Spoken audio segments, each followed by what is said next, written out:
nih bos saya. Ya, halo, selamat sore. Assalamualaikum warahmatullahi wabarakatuh. Salam sejahtera untuk kita semua, teman-teman, pemirsa Lintas Terkini, baik itu di Facebook maupun di YouTube channel. Ya, kembali lagi kita dalam acara Talkshow yang masih mendiskusikan seputar COVID-19 dan apa-apa saja yang berada di lingkup kita, yang tentunya talkshow kali ini mengambil satu tema yang berbeda. Nah, semoga teman-teman tetap sehat, tetap memberlakukan protokol kesehatan sehingga kita masih bisa beraktivitas seperti biasa. Nah, kali ini di sore hari ini saya dan tim menyiapkan satu tema yang tentunya mungkin bagus untuk kita pertanyakan kepada narasumber nantinya.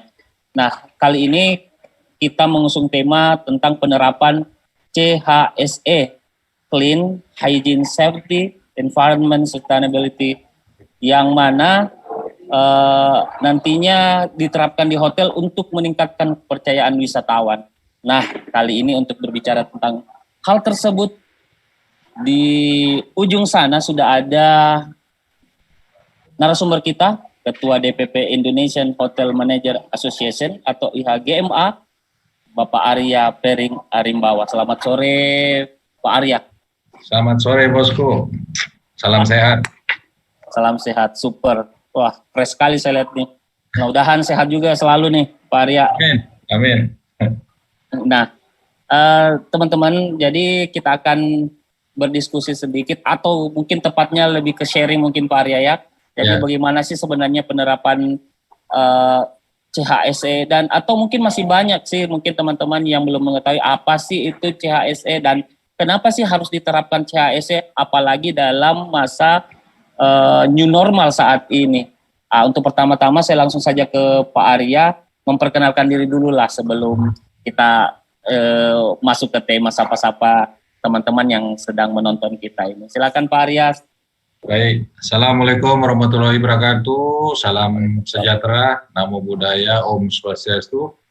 Salam kebajikan. Saya IGD Arya Pering Arimbawa, Ketua Umum Indonesian Hotel General Manager Association. Sampai saat ini saya berada base in Makassar, ada di Hotel Property Harbour Perintis by Aston. Saya juga klaster GM untuk PT Archipelago Internasional untuk East Area NTT, Papua, dan Sulawesi.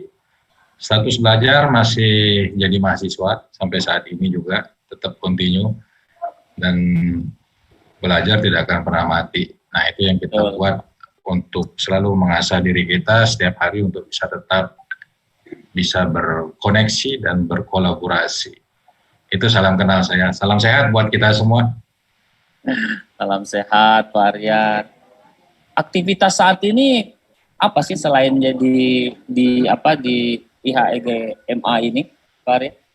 Kalau sisi asosiasi cukup banyak juga. Saya di Wakil Ketua PHRI Sulsel, dan saya juga Ketua Nawacita Sulsel, Nawacita Pariwisata.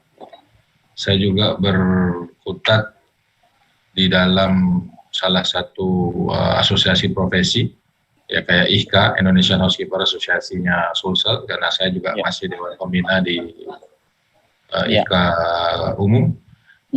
Ya. Dan satu lagi aktif di Badan Promosi sebagai luar biasa. Artinya tidak jauh-jauh dari dunia wisata gitu Pak Arya ya? Betul. Pak Arya, bagaimana sih dengan proses verifikasi dan sertifikasi CSE untuk hotel-hotel itu? Ya, kalau boleh cerita dulu bulan April, di mana kita pengen melihat bahwa kita memiliki suatu sertifikasi, karena sertifikasi ini kita pakai sebagai acuan integrity atau acuan trust buat customer untuk kita. Ya, kita balik ini karena kemarin kita bahas lalu tentang yang namanya new norm seperti apa, next norm seperti apa. Nah, situasi sekarang ini butuh kolaborasi in between economical kita punya berbanding searah dengan kesehatan. Jadi kata bahasanya adalah pelaksanaan kebersihan, kesehatan dan keselamatan juga kelestarian lingkungan. Nah, itu yang dibahas.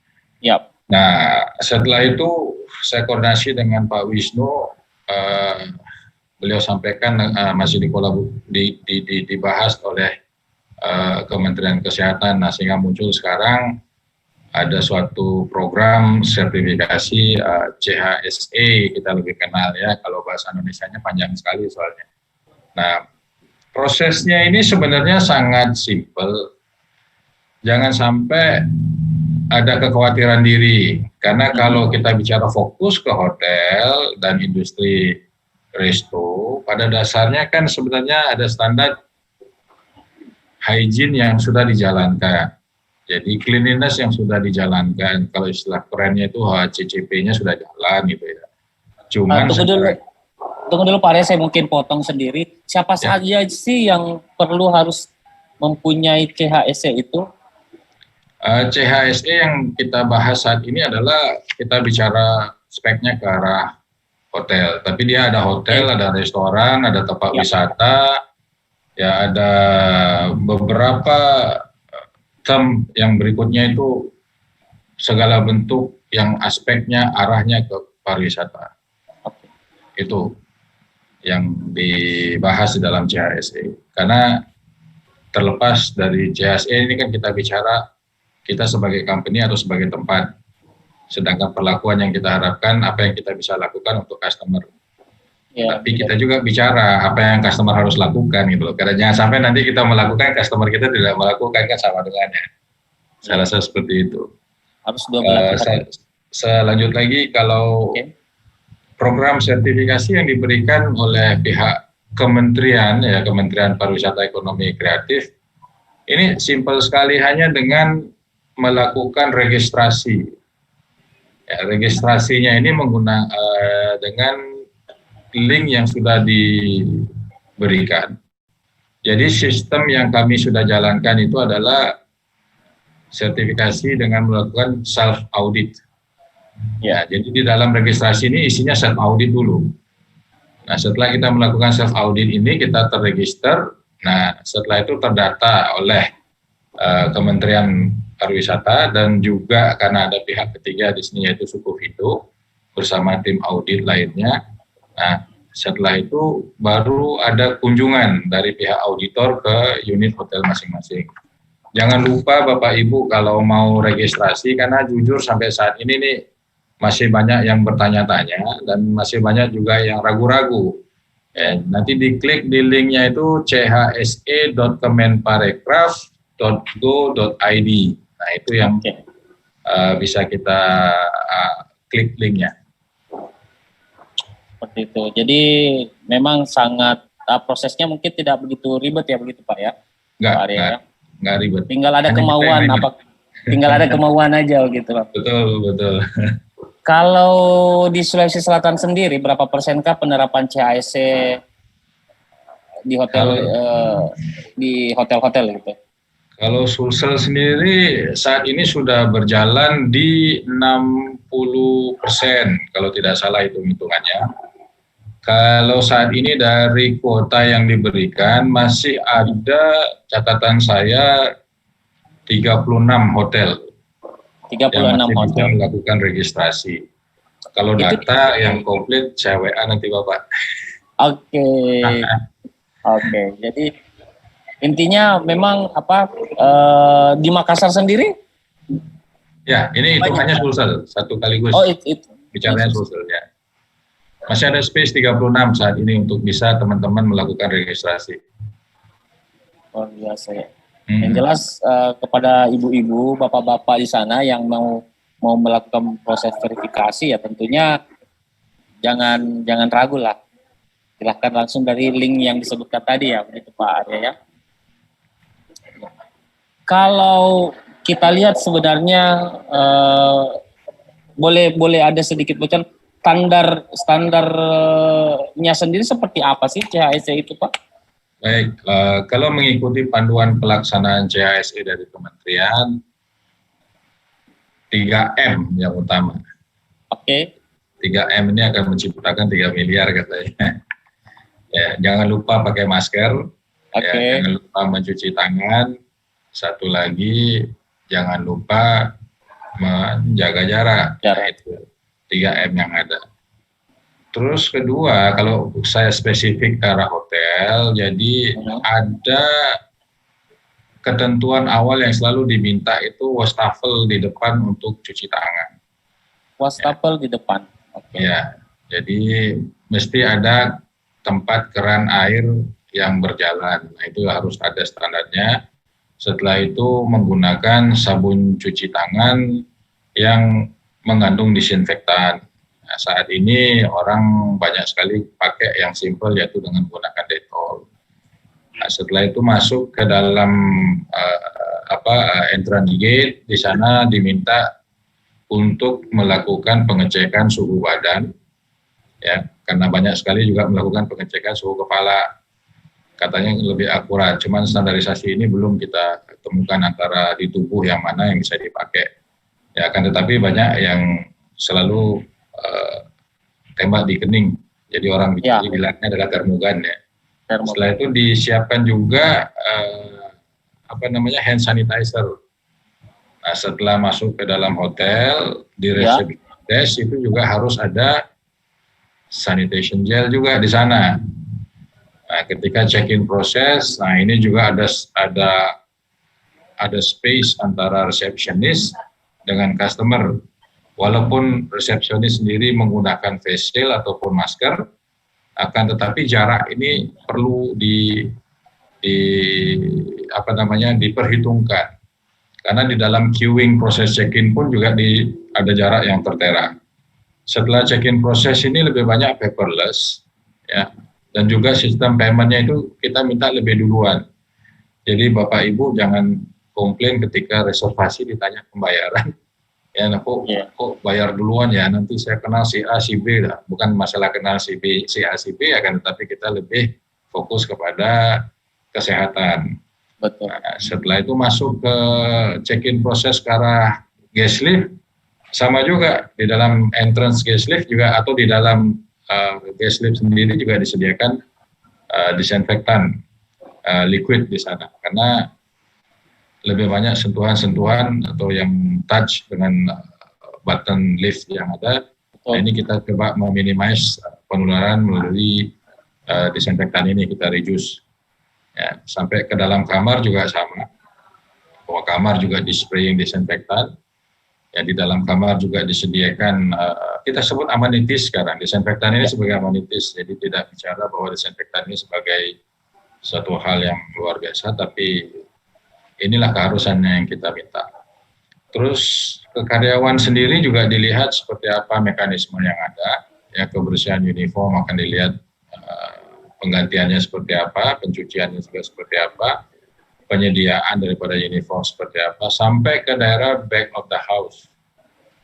Ya, daerah belakang lah, itu istilahnya. Nah, ini juga dilihat entrance karyawan masuk juga seperti apa konsepnya. Nah, itu diminta seperti itu, Pak. Sampai di kitchen mungkin ya, Pak ya, dengan mungkin penyediaan makanan standar-standarnya mungkin juga diperhatikan dengan baik. Ya, bahkan meja di resto pun di-spraying disinfektan dan kita menyiapkan satu liquid juga hand sanitizer di meja. Jadi mungkin ini adalah sedikit gambaran bagaimana sebenarnya standarisasi setiap hotel yang nantinya mau diverifikasi dalam rangka sertifikasi ini, begitu Pak Arya. Betul. Pak Arya, sekarang saya mau sedikit bertanya sih, sejauh mana sih sebenarnya kepercayaan customer dengan melihat kondisi saat ini yang sudah memasuki new normal, terus mungkin beberapa hotel yang sudah mengadakan memperoleh sertifikasi. Nah, kalau boleh kita survei, seberapa besar sih kepercayaan masyarakat sekarang atau customer terhadap hotel-hotel yang ada di khususnya di Makassar lah? Ya. Menurut Pak Arya sendiri gimana? ini demand mulai terbuka. Ketika kita bicara next norm itu kan istilahnya orang mulai beraktivitas. Ya, Jadi aktivitas inilah butuh suatu trust, respect, dan dignity ini dengan cara seperti apa. Karena kalau boleh jujur bilang orang yang OTG takut juga ketemu orang lain, nanti dia kena COVID. iya, Dan orang yang merasa sehat pun juga takut dengan teman-teman yang menderita COVID katanya, yang takut tertular. Ini sama-sama takut kondisinya sebenarnya. Nah inilah kata bahasa trust ini muncul dengan cara seperti apa. Dulu kalau kita bicara di Bali, ada bom Bali, standarisasi yang kita pakai adalah dengan selling kita punya security system. Nah, jadi ada anjing pelacak dipasang, ada apa namanya mirror detektor, ada juga ini selengkap-lengkapnya dipasang sampai apa namanya logam detektor masuk juga dipasang. Nah, saat ini kita bicara musuh besar kita sebenarnya sekarang adalah suatu virus yang tak tampak. Nah, kan tetapi apa yang harus kita lakukan kalau kita anggap dia sebagai musuh terus, ya kita akan ketemu ketakutan. Ketika kita bicara bahwa mari kita berdampingan, nah inilah yang harus dijaga. Nah, kalau dikatakan sekarang bisnis, demand sudah mulai tumbuh, Makassar cukup luar biasa. Kalau ada optimisme? Optimisme tinggi sekali ya. Yang saya minta kepada teman-teman, be a hero. Hero ini punya hope tinggi, H itu hope, E-nya itu efisiensinya harus kuat, ya. R-nya itu resilience, yaitu harus strong dia dalam menghadapi masalah-masalah yang ada. O terakhir tuh optimisnya itu jadi hero. Nah, ketika ini ada, trust ini muncul. Saat ini kalau saya lihat tren bisnis wedding sudah mulai. Hanya sekarang tren bisnis wedding ini masih bertanda tanya dengan sistem boleh prasmanan atau box system. Karena dari regulasi yang ada, kita diminta membuat satu regulasi agar tidak prosesnya makan bareng dalam satu tempat. Tidak makan di tempat. Ya, ada box, bawa pulang gitu. Ya, sekarang bawa pulang, otomatis kita menyiapkan box. Yang hal-hal seperti inilah yang kita dulunya tidak terpikirkan. Nah, kita dibuat menjadi lebih pintar sekarang untuk membuat sesuatu yang lebih ya, untuk mendapatkan kepercayaan yang ada. Demand mulai oke, saya rasa okupansi di Makassar, kota Makassar mulai cantik. Saya melihat city occupancy sudah tumbuh sampai 52%. Wow. Artinya tinggal ditambah dengan F&B activities, revenue lumayan cantik lah. Dan saya rasa dengan adanya sertifikasi CHSE ini meningkatkan trust yang lebih bagus dari para pelanggan. Otomatis ya okupansi juga bisa meningkat. Oke Pak Arya, kita tidak berlama-lama untuk berbicara banyak. Yang jelas apa yang kita perbicarakan ini saya rasa sudah masuk atau bisa dicerna lah. Nah, terakhir mungkin Pak Arya, saya mau closing statement. Apa sih yang perlu dilakukan saat ini? Silakan Pak. Baik. Buat teman-teman semua, Bapak Ibu yang juga menyimak hari ini, tadi saya sudah bilang bahwa mari kita menjadi hero, ya, di mana kita harus punya tujuan yang jelas, ya, sehingga kita bisa meraih tujuan yang ada dengan ketahanan yang ada. Cobaan itu pasti ada di mana-mana, tidak mungkin tidak. Akan tetapi apa? Obatnya dengan cara optimis. Tetap lalui dengan hero ini, optimis besar, bahwa segala sesuatu pasti akan berlalu. Segala sesuatu pasti akan bisa dihadapi. Dan ketika kita bisa menghadapi, kita akan semakin smart untuk melihat apa yang harus kita hadapi dan apa yang harus kita jalani. Saya rasa itu yang bisa saya sharing buat teman-teman semua. Be strong and fight, sehingga roda ekonomi juga berjalan dengan baik, kesehatan juga terjaga dengan luar biasa. Kawinkan dua hal ini. Thank you. And be the hero. Be the hero. Ya, oke teman-teman, terima kasih Pak Arya juga, dan terima kasih sudah bergabung dan mencerahkan kita. Semoga di kesempatan lain bisa bertemu lagi. Sama-sama. Ya, thank you. Ya, thank you. Teman-teman, terima kasih untuk kalian yang sudah menyaksikan perbincangan ini. Semoga bermanfaat dan bisa mendapatkan nilai lebih dan pengetahuan lebih. Kita jumpa lagi di perbincangan atau talk show selanjutnya. Assalamualaikum warahmatullahi wabarakatuh. Selamat sore dan salam sejahtera. Tak kenal maka tak kebal. Vaksinasi, cara aman melatih tubuh untuk kenal, lawan, dan kebal dari penyebab penyakit seperti virus atau bakteri. Ada berbagai jenis vaksin, dan proses pengembangan vaksin diawasi dengan ketat melalui tahapan uji praklinis dan klinis secara lengkap, sehingga vaksin yang dihasilkan aman dan efektif. Setelah vaksin masuk ke dalam tubuh dapat membentuk sel memori untuk mengenali virus, dan menghasilkan antibodi untuk melawan virus. Selain itu, tubuh dapat mengingat dan melawan jika terpapar virus yang sama. Vaksinasi tak hanya lindungi diri sendiri, tapi juga bisa cegah penyebaran dan penularan.